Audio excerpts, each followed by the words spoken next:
This is the third and final episode of the How to Stop Competing on Price and Get Paid for Bids, Quotes or Proposals series that I've been conducting with my co-host Greg Hamlyn from Builders Profits and Trades Coaching. This episode is called How to Get Paid for Bids, Quotes or Proposals. I hope you enjoy it, and if you do enjoy it, please go ahead and share it with someone else. Giving tradies and contractors around the globe the tools to run a modern business. You're listening to Toolbox Talks from the Site Shed. Now here's your host, Matt Jones. Hello listeners, and welcome back to the third and final episode of the How to Stop Competing on Price and Get Paid for Bids, Quotes or Proposals series that I'm conducting with co-host Greg Hamlyn from tradescoaching.com. Greg, welcome back to the microphone. Hey mate, how are you, Matt? Very well, thank you. And this has been a cracking series so far. We've had the first two episodes, which if for the listeners out there you did miss, go back and check them out because they, as always, they kind of segue into each other. So in the first episode, we were talking about how to stand out from your competition. In the second episode, we were talking about how to qualify prospects to stop wasting your time. And in this episode, we're going to be talking about how to get paid for bids, quotes, or proposals. Now, Greg, this is actually a question that we have had on the show recently. A colleague and friend of mine, Dave from Dave Ferrari Constructions, actually emailed in asking about this. How can I start quoting for jobs? I'm spending so much time in the office quoting these jobs. Some of them aren't coming through. A lot of them aren't coming through, but I'm just wasting all my time. I'm really interested to hear your take on this. Yep. No, that's good. Yeah, and that's the thing, I've got told by lots of builders and contractors, quoting is the biggest time-consuming part of their business, and they often do it for nothing, Yep. And when you look at a builder, I hear a lot of times, again, from builders, and they say, I'm just a dumb builder. Well, there's no such thing as a dumb builder. I think a builder is actually smarter than a doctor and a bloody lawyer in a lot of cases because, they're out there building homes, and what I say is, their time is valuable. Why can't you charge similar? Well, maybe not the same as there's no reason why you can't charge the same as a solicitor or a doctor either. It really comes down to your perception. And this is probably going to be a little bit of a mind shift. Like I say, process beats mind shift every time, but mindset all the time. But this one, a lot of people won't take that step because it's too far outside the box. You're right, it's outside the box. But what I suppose I'd like to talk about is that whole question of, well, okay, if I want to go down the path of charging for quotes or charging for proposals or charging for bids or tenders or whatever you want to call it, how then do I market that against my competitors which are not doing that? Point of difference is what it's all about. It comes back to your point of difference and your niche in your business, right? So if you've got a business that's niched into, let's say you're doing remodeling or renovations sort of work, right? Mm-hmm. That's your niche. And so when you're looking at that, you've got to stand out from your crowd and doing that. And part of that is, if we go all the way back to the first episode podcast, we talked about, identifying the target markets, what their fears, frustrations, and then we spoke about, we didn't get right into it, but their wants and aspirations. Mm-hmm. So this is where, getting paid for quotes comes into play, is if you know what they want and you can provide a product that scratches that itch, for want of a better term, then people buy products, right? And so just to give you a bit of a heads up, I'll just set the framework because, there's so many people out there offering free bids, quotes and proposals, right? We do free quotes, right? And there's no value in it anymore. Unfortunately, in the industry, insurance companies have taught us we've got to get how many? So what's the normal standard number? It's three. Yep, 3. That's what the insurance companies taught us. Nobody taught clients that they've got to get 7, 8, 9 or 10. And that's what I see a lot of builders doing, 6 or 7 quotes. Clients waiting for another quote to come in. How many do I got? Oh, 6. What the? Yeah. Yeah. But, and then we talk about point of difference. And I say back 50 years ago, doing free quotes might have been a point of difference. It isn't anymore. Right? So having that point of difference helps you in this whole process. So having the point of difference and understanding the clients or the prospects' wants and aspirations, if you can build a product that scratches the itch and you sell that product to them, because people buy products. So this is something that I suppose, a lot of the builders out there do battle with, obviously. And when we had this question come in a couple of months ago, we kind of put together a pretty good framework. And I'd maybe like to run it past you to see what your take is on it, because obviously you do a fair bit of this. But what we came back with was, so the scenario is, Dave's out there, he does a lot of quoting. He probably quotes, jobs in the typically under $1 million range, but, might be like $500,000 worth. So pretty large scale renovation work. And then he spends a lot of time, maybe 2 to 3 days sometimes, actually quoting these jobs. He does a very thorough quotation. Some of these jobs don't go ahead, but then within his job, so what happens is he'll give this quotation to the customer. The customer may not accept it, but then they'll take his quote, take it to the next builder. And because Dave's quotes are so good and so in depth, and they even go to the point of including things like bill of quantities, basically the customer can just give that quote to the next builder. If the builder can beat it on price without doing any of the work of setting up the proposal, then, it's done. So what we came up with is maybe finding a way that he could potentially package that, or instead of calling it a quotation, it might be a home renovation assessment or something like that, by where it might cost them, $1,500 to get this home renovation assessment. But then if they want to go ahead with the build, they can deduct it from the price of the package. Or if they don't want to go ahead, that's fine. They can just take that and then pass it on to the next builder, and they can use that to quote off. Yep, that's exactly what the process is. But I still wouldn't give them the bill of quantities. There's something I teach with a lot of our clients. Is there's only so much information you need to give to a client, right? Yeah. And if a client needs more than that information, you need to work out why they need that information, because now they're in this mistrust area with you. So, so before I said about the trust, people buy from people they like, know, and trust. Yeah. So you're pretty well on the mark there with the process. The process is basically find the product that scratches their itch. I'll give you an example. You said about the renovation consultation. Yep. So example is I was doing a renovation. This is where I got it from, actually. It was down in Canberra 15, 20 years ago. So people have been charging for quotes for lots of years, right? But this is the only time I've ever seen it done this way, which was where the guy actually got the draftsman. He ran an ad in the paper and said, looking to do a dual occupancy or development. Need a feasibility study. It was something like that. Need a feasibility study. Now, I'd actually bought this property that I was going to renovate, and it was that renovator's delight thing. And at the end of it, I'm going, this ain't going to stack up. There was no way I could make it stack, And so I've looked at it, and it was just before the fires went through Canberra. So again, I'm showing my age. I've gone. I saw the ad and I said, that scratches my itch. I'm going, okay, I need to know what I can do with this. I'm thinking about doing a development now because the renovation didn't stack up. So I rang them up and the guy came out, and I put a little bit more process behind this for the builders now, because this guy just came out and stood there and said, yep, 830 square block, corner block. Yeah, you get 2 villas on that, $100. It cost me $99 back then. I'm going, okay, fair enough. Great, here's the $100. What's the next step? Because I've pulled my wallet out. I've paid him $100. Am I going to go anywhere else? Right. Not likely. I'm committed. Yeah. So then the next step is he said, well, we need to do a design and construct. So we're going to do a rough design. And so what we'll do is it'll take me a week. I'll get you up a design on it. That's going to cost $800, $400 now and $400 when I've completed. Well, there's my next step, Yeah. And I'm going, shit, hero. I'm happy because he's telling me what I can do to make money out of this. Yeah. And so, the product scratched the itch. And so at the end of the day, cut a long story short, we had the fires go through. I made a mozza on that property. I sold it without having to build it and that. There's a couple of things that he stung me on the way through, and that's the stuff that I teach with clients is if you're a builder, I spoke about owning the process before, own the process. Don't send your draftsman out. Go out with your draftsman. Okay. Get paid for it and go out with your draftsman if you're doing it. So there's a couple of little things there that I'd say, look, because I didn't know that I was dealing with the draftsman. I thought I was dealing with the builder.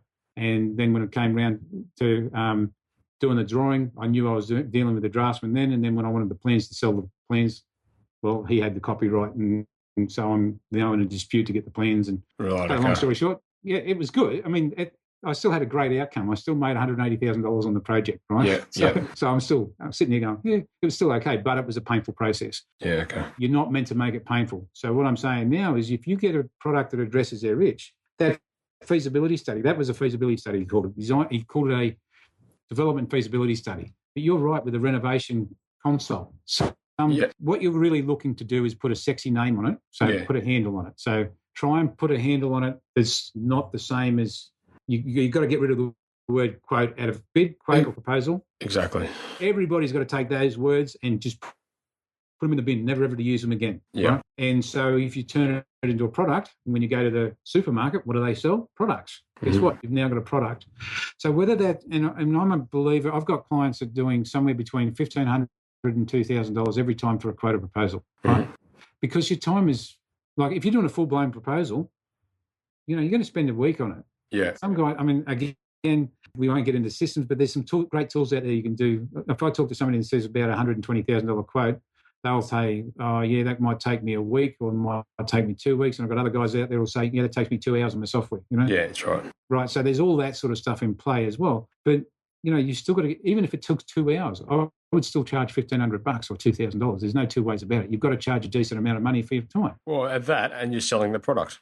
You're not selling your time. You're a consultant selling the product. Yeah, exactly. So, yeah, but it's got to be a product of value.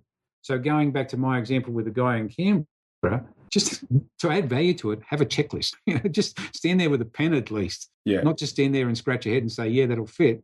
Show them some value when you go out there. You know, it might be $100, but have a checklist going, yes, it's on a block this big. Yep, that fit there. And just draw up, yeah, I think we can fit 2 villas across here, bang, here. What would some of the common objections be, Greg, when it comes to, I suppose, I'm guessing like one of the primary objections is going to be, of course, the paradigm shift from going from doing something for nothing to trying to charge for it. What are some of the other, I suppose, objections or, you know, bottlenecks that people might be, the people that are listening to this may be facing?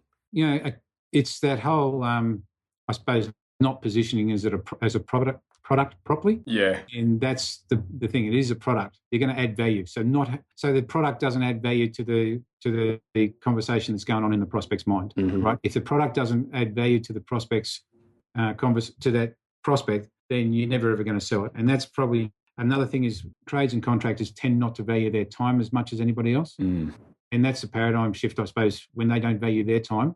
Who else is going to? Like they'll do things for free. Yeah. Yeah. So why is somebody else going to pay for their time if you're going to do it for free? Yeah. Right. And that's the paradigm shift that I'm talking about. But if you can show the value in the product, and the product must have value, that's the thing. You know, even if you put $299 on it, or like let's say your first appointment is to go out and do that feasibility study, standing on the corner of the block to look at it, just to make sure it's right. Well, there's two things. Now you're getting paid for your time, even if you're only getting $100 or $200 for it. You're at least getting paid for it. You weren't getting paid for it before. But you're that first thing. Then what you do is you sell the second product. So you make your first product sexy. Yeah. So you're going out there to at least stand out and do a bit of a proposal. Now it's up to you whether you can do that for free or you can do that with as a paid process.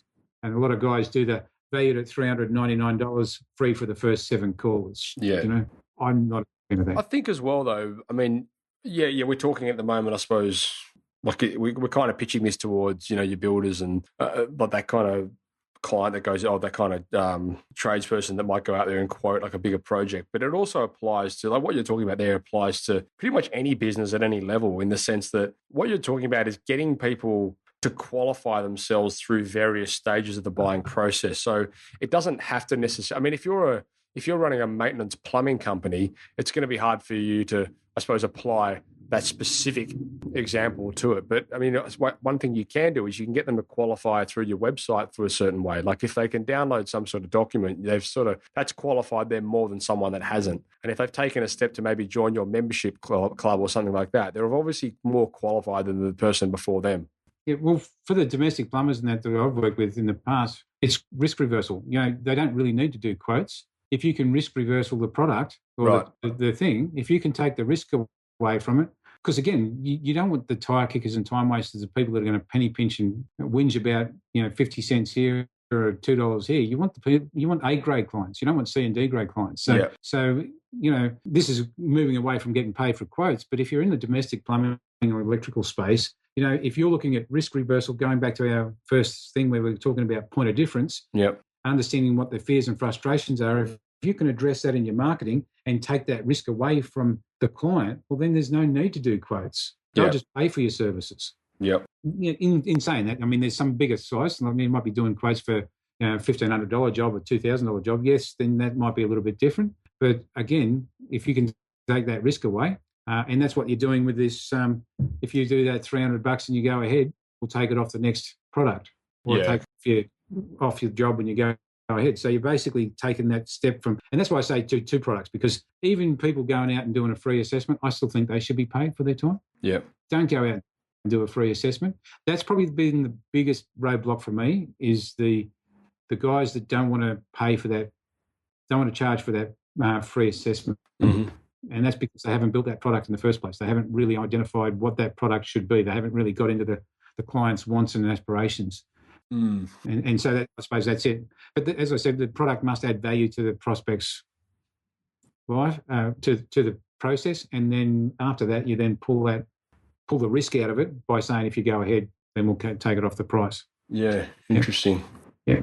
No, it's now that you say it, it's something that I'm actually jotting down notes on things I could be doing myself in that area. Well, it's funny. I've been working with, Clinton and that. We were working with Clinton and that, and we were talking about the same thing. I've got a process in my business. We used to always, every business coach and consultant out there, they give away their time for free. And I'm going, well, how do I charge for quotes? I've been doing it for years. I'm going, how do I charge for my quotes and that sort of stuff? So we developed a product to do exactly the same thing. We call it it is a high value product. It used to be our first steps in our coaching process. But what we did was we pulled that first product out, put it on the other side of the sales process, and said, now we do business review and planning session. Yeah. And that business and review and planning session is what clients would pay in their 12-month coaching fee. We pulled it out and put it at the front end. And yes, it's a high-value product because, there's 4 hours worth of work goes into it. And we do go through the business. We understand where they are, but they walk away with a plan. Right. And we now charge for it. But before that, I was doing the same as everybody else. Even though I was teaching how to get paid for quotes, I'm sitting there going, how do I get paid? How do I get paid? And it wasn't until I was talking to Clinton and we said exactly the same thing. We do 15-minute chats. The idea of the 15-minute chat is to ascertain if or how we can help them. If we can't, I'll be the first to say, if I can't help a business, if they're going really well or if they're just about dead, if you know what I mean, well, I can't help them, but I'll try to help them by pushing them in the right direction to help them. Yeah. So that's the only freebie that we do now is because of that process. Because my time's valuable, your time's valuable, your clients, your prospects, the people your listeners' times are valuable. And as I said before, the harsh reality is if you spend your time, it's gone forever. You can spend money, you can make more, you can do all that sort of stuff, but every minute that you lose, it's busted, it's gone. You don't get that back. So as a takeaway from this episode, what would you think would be a good, I suppose, framework for people to apply in the space of, okay, how can I start getting paid for bids, quotes, and proposals? Yeah, okay, right. So the framework would be starting off, just remembering, like I was just saying, your time is valuable. Make sure your time, you're getting charged or you're getting paid for your time. Yeah. So the next one is being professional. You're not just a contractor, you're now a solutions provider. You're providing a solution to their problem, right? And then build a process into a system. And so building that process could be that two-step process, like I was saying before, the initial product offering where you go out and do an assessment, and the second product offering where you do a proposal. Now, we didn't really mention, you mentioned about your mate with the full-blown proposal.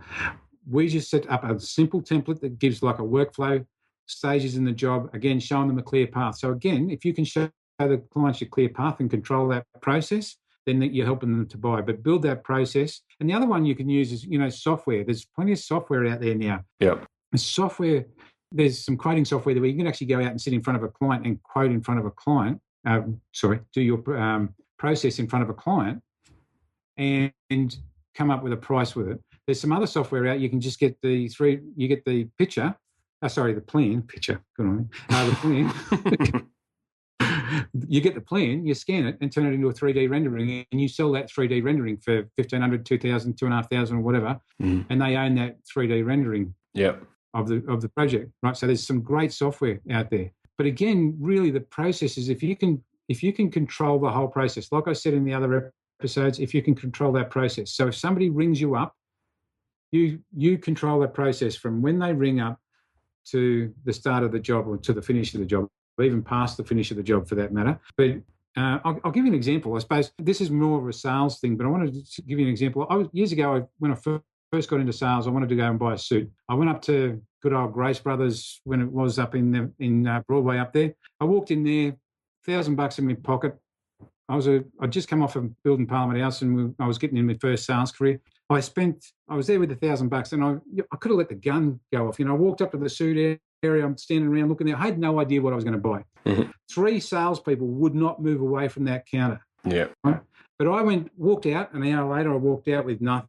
think I walked down. I was down near the cinemas down in George Street, and there's a little suit shop down there. And I walked past there, and I was like, oh, I'll have a check this guy out. Walked in there, and the guy greeted me and said, "Hey, look, have you been in here before?" I said, "No, I haven't." He said, "So can I ask what type of thing you're looking for?" I said, "Well, I'm just new into sales." He grabbed me and he owned me through that process. I walked out of there not only spending me $1,000, but maxing my credit card out with everything I needed to start this job because he professionally showed me how to buy. Yeah. And that's what I suppose the main part about this is you're there as a consultant or as a solution provider, helping them to buy, professionally showing them how to buy. So build a process, use software to design and construct, own the architects or own the designers or own the draftsmen that are involved. But in that process, own the process. Take the payments yourself for it. Don't just go send them off to the draftsman and hope and pray that the draftsman doesn't send them to 4 other builders. Own the process. You take the money